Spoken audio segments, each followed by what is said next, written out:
আজকে একটা অঙ্ক এনেছি, দেখো অঙ্কটা হলো x to the power x to the power 5 is equal to √2.5। এইখান থেকে আমরা কিভাবে x এর ভ্যালুটা বের করব, x এর মানটা বের করছি। দেখো কিভাবে করছি, সলভ।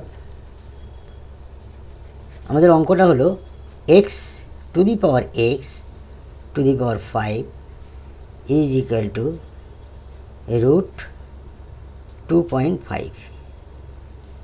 অতএব আমরা x to the power x to the power 5 এটা পুরোটা ব্র্যাকেটে রাখলাম, আর 2.5 এই ব্র্যাকেট থেকে বাইরে আসলো হাফ। অতএব আমরা x to the power x to the power 5 এইখানটা আমরা 5 গুণ করছি, আর এইখানটা আমরা 2.5 পাওয়ারের সঙ্গে 5 গুণ করছি। তাহলে এইখানটা 5, এইখানটা 5, এই 5টা আমাদের এই এক্সের মাথায় চলে আসবে, আর এইটা বাইরে চলে যাবে।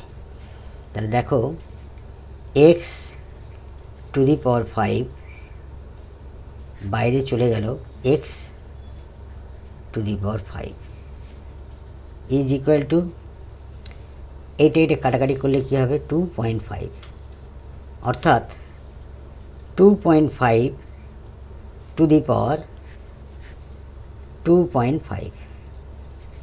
অতএব দেখো এখানে x টু দি পাওয়ার 5 সমান 2.5, আবার x টু দি পাওয়ার 5 সমান 2.5।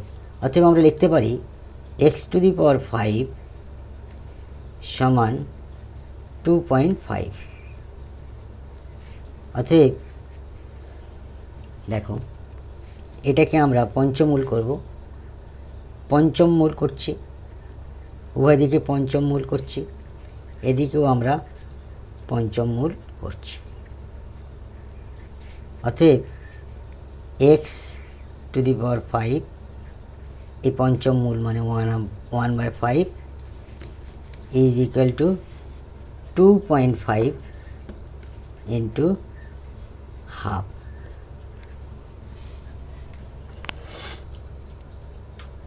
টু দি পাওয়ার হাফ, 5 কেটে গেল। অতএব x সমান 2.5 পাওয়ার হয়ে যাচ্ছে হাফ, সরি এটা হচ্ছে 5 হবে, 5 পঞ্চমূল থেকে আমরা 5 আসছে 5। অতএব x এর মান হবে 2.5 to the power 1/5. It will be answer. Thank you.